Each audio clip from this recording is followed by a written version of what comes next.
Cuarta parte. Sea un líder. ¿Cómo cambiar a los demás sin ofenderlos ni despertar resentimientos? 1. Si tiene usted que encontrar defectos, esta es la manera de empezar. Un amigo mío fue invitado a pasar un fin de semana en la Casa Blanca durante la administración de Calvin Coolidge. Al entrar, por casualidad en la oficina privada del presidente, le oyó decir, dirigiéndose a una de sus secretarias: «Lindo vestido lleva usted esta mañana, señorita. La hace aún más atractiva». Fue esa quizá la alabanza mayor que el silencioso Coolidge hizo a una secretaria en toda su vida.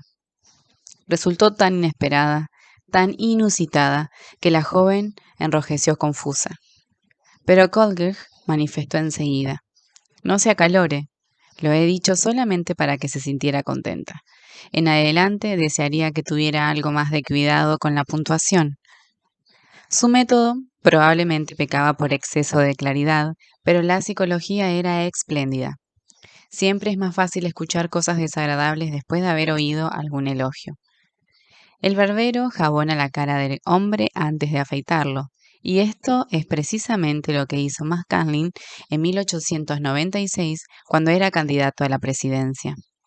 Uno de los republicanos más prominentes de la época había escrito un discurso para la campaña electoral y a su juicio era una pieza mejor que todas las de Cicerón, Patrick Henry y Daniel Webster reunidas. Con gran entusiasmo, este señor leyó su inmortal discurso a McCanlin. Tenía el discurso sus cosas buenas, pero no servía.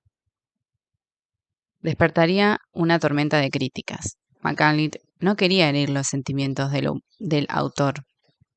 No debía anular el espléndido entusiasmo del hombre, pero tenía que decirle que no. Veamos con cuánta destreza lo logró. «Amigo mío», le dijo, «ese discurso es espléndido, magnífico. Nadie puede haber preparado uno mejor. En muchas ocasiones sería exactamente lo que habría que decir, pero se presta para la situación actual. Veraz y sobrio como es, desde su punto de vista, yo tengo que considerarlo desde el punto de vista del partido. Yo desearía que volviera usted a su casa y escribiera un discurso según las indicaciones que yo le hago, enviándome después una copia». Así lo hizo. McCanlin tachó y corrigió, ayudó a su correligionario a escribir el nuevo discurso, y así pudo contar con él como uno de los oradores más eficaces de la campaña. Aquí tenemos una de las dos cartas más famosas que escribió Abraham Lincoln. La más famosa fue la escrita a la señora Bixley para expresarle el pesar del presidente por la muerte de los 5 hijos de esta pobre mujer, todos ellos en combate. Lincoln terminó esta carta probablemente en 5 minutos, pero se vendió en subasta pública en 1926 por $12,000. Suma que, digámoslo al pasar, es mayor que todo el dinero que pudo economizar Lincoln al cabo de medio siglo de dura tarea. Esta carta fue escrita el 26 de abril de 1863, en el período más sombrío de la Guerra Civil. Durante 18 meses, los generales de Lincoln venían conduciendo el ejército de la Unión de derrota en derrota. Aquello era trágico. Nada más que una carnicería humana, inútil y estúpida. La nación estaba atónita, aterrorizada. Miles de soldados desertaban del ejército y hasta los miembros republicanos del Senado se rebelaron y quisieron forzar a Lincoln a dejar la Casa Blanca. «Estamos ahora», dijo Lincoln por entonces, «al borde de la destrucción. Me parece que hasta el Todopoderoso se halla contra nosotros. Apenas puedo ver un rayo de esperanza». Tal era el periodo de negros pesares y de caos que dio origen a esta carta.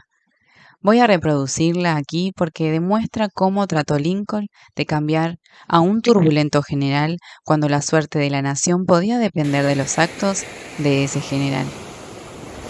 Es quizá la carta más enérgica que escribió Lincoln en su presidencia, pero se ha de advertir que elogió al general Hooker antes de hablar de sus graves errores.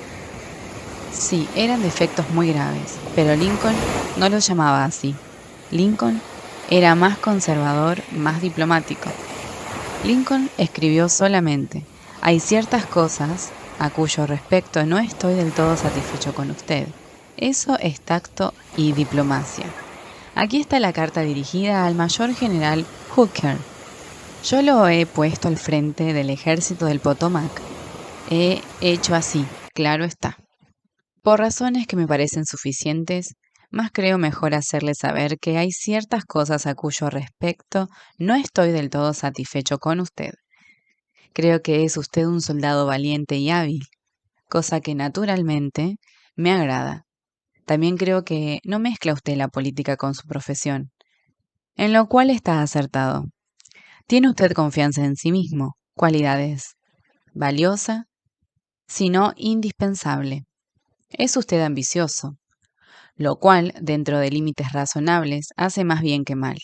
Pero creo que durante el comando del general Burnside en el ejército, se dejó llevar usted por su ambición y lo contrarió usted todo lo que pudo, con lo cual hizo un grave daño al país y a un compañero de armas sumamente meritorio y honorable.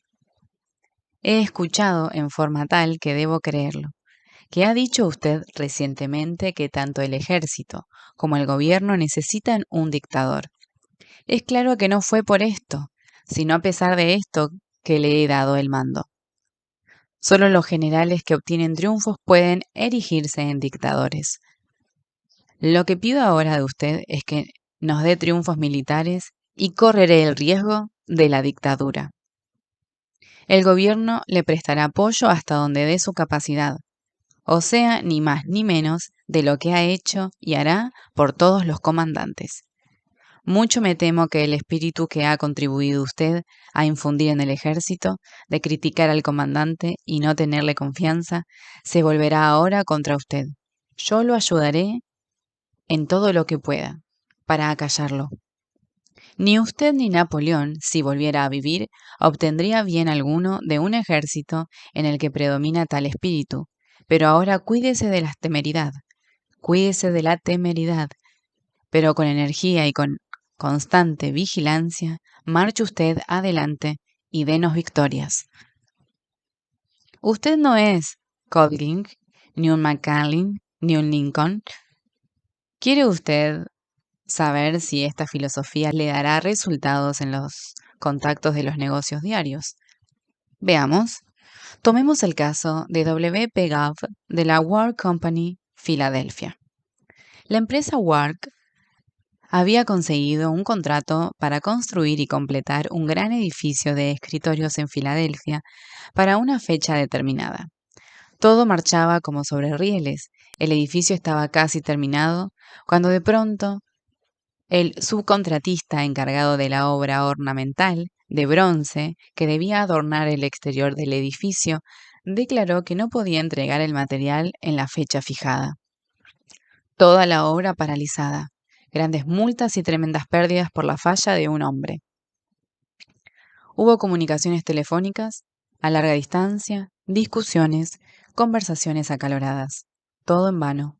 Por fin el señor Gove fue enviado a Nueva York para entrevistar al león en su cueva. ¿Sabe usted que es la única persona en Brooklyn con ese apellido?, preguntó Gove apenas hubo entrado en el despacho del presidente. No lo sabía, repuso sorprendido el presidente. Así es, insistió Gove. Cuando salí del tren esta mañana, miré la guía telefónica para conocer su dirección y vi que es usted el único que tiene este apellido en la guía telefónica de Brooklyn. No lo sabía, repitió el presidente, y examinó con interés la guía de teléfonos. Luego, con orgullo, añadió: en realidad, no es un apellido muy común. Mi familia vino de Orlando y se instaló en Nueva York hace casi 200 años. Siguió hablando unos minutos de su familia y sus antepasados. Cuando terminó, Gove lo felicitó por la importancia de la fábrica que tenía y la comparó elogiosamente con otras empresas similares que había conocido. He pasado toda la vida dedicado a este negocio, dijo el presidente, y estoy orgulloso de ser el dueño. ¿Le gustaría dar una vuelta por la fábrica? Durante esta gira de inspección, el señor Gav lo felicitó por el sistema de trabajo empleado y le explicó cómo y por qué le parecía superior al de algunos competidores. Gav comentó algunas máquinas poco comunes y el presidente le anunció que las había inventado él. Dedicó mucho tiempo a mostrar cómo funcionaban y los buenos resultados que daba. Insistió en que Gav lo acompañara a almorzar. Hasta entonces no se había pronunciado una palabra sobre el verdadero propósito de la visita del señor Gav. Después de almorzar, el presidente manifestó: Ahora a lo que tenemos que hacer.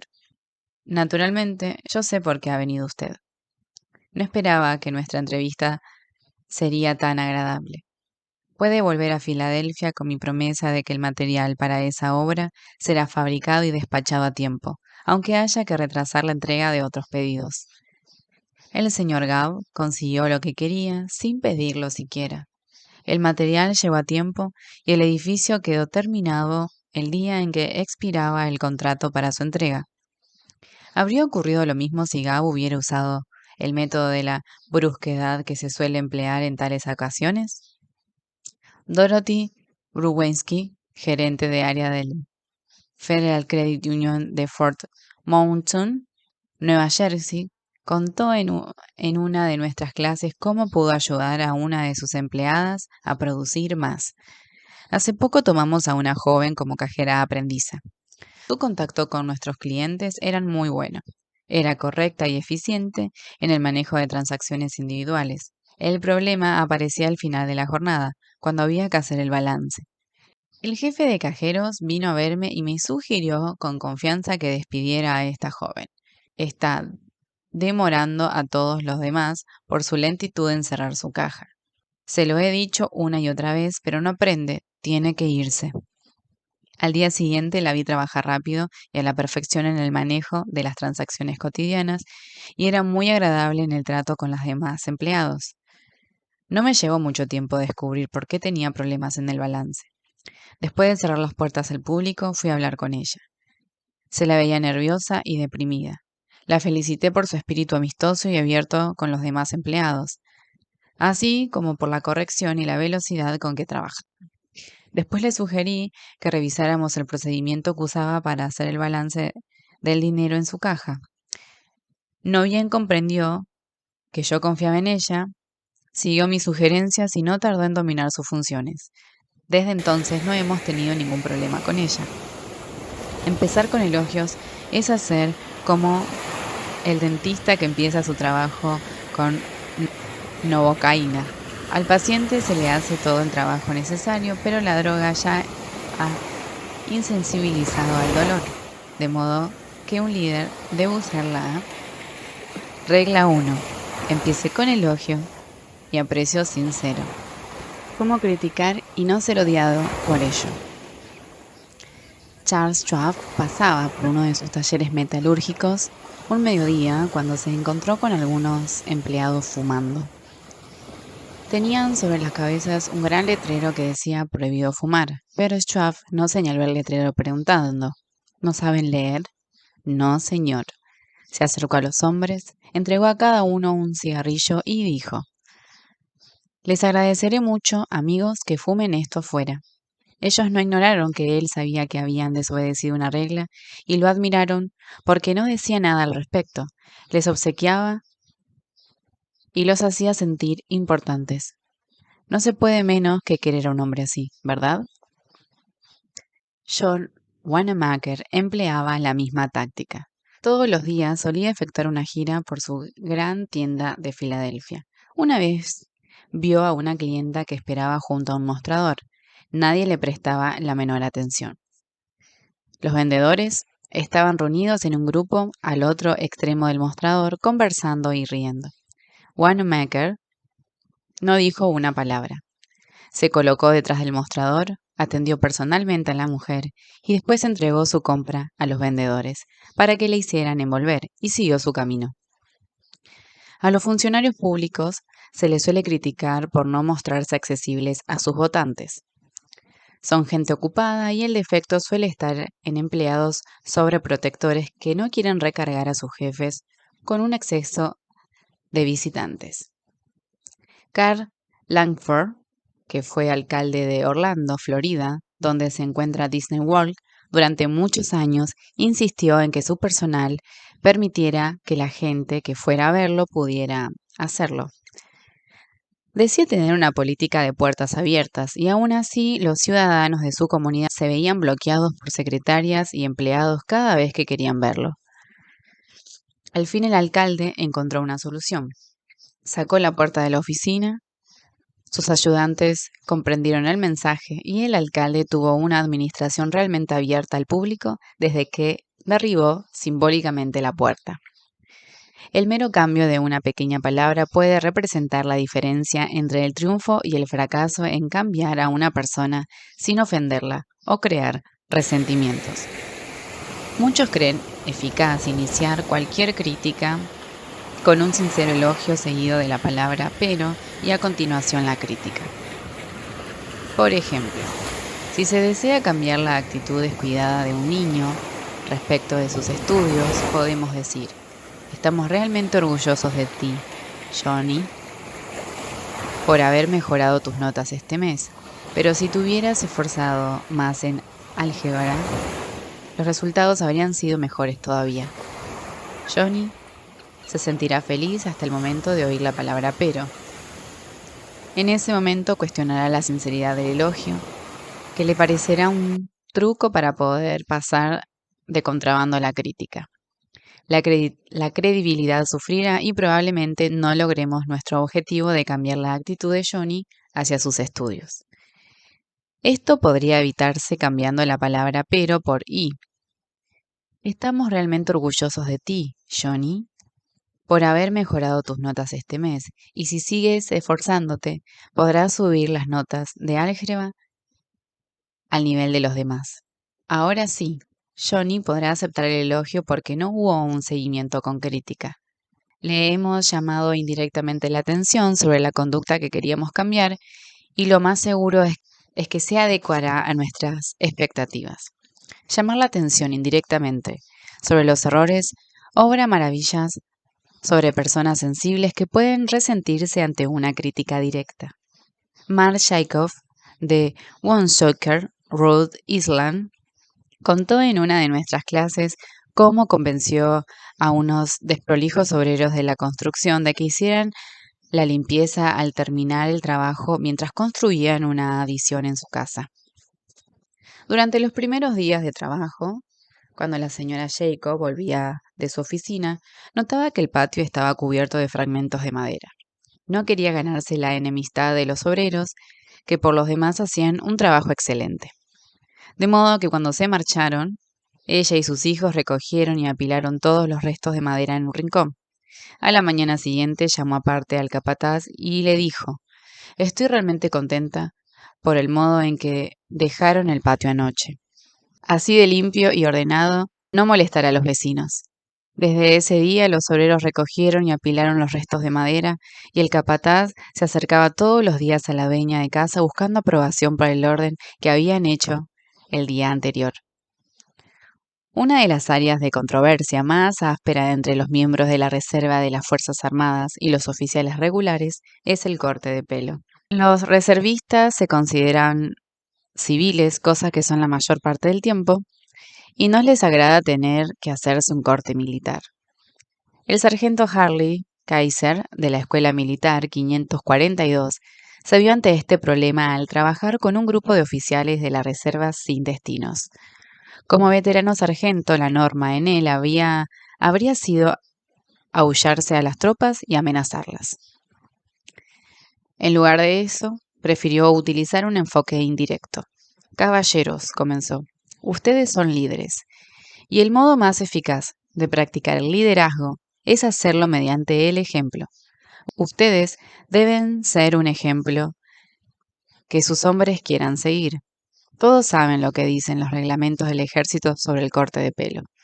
Yo me haré cortar el cabello hoy, aunque lo tengo mucho más corto que algunos de ustedes. Mírense al espejo, y si sienten que necesitan un corte, Para hacer un buen ejemplo, nos haremos el tiempo para que hagan una visita al peluquero. El resultado fue predecible. Varios de los candidatos se miraron al espejo y fueron a la peluquería esa tarde y se hicieron un corte de reglamento. A la mañana siguiente, el sargento Kaiser comentó que ya podía ver el desarrollo de las cualidades de liderazgo en algunos miembros del escuadrón.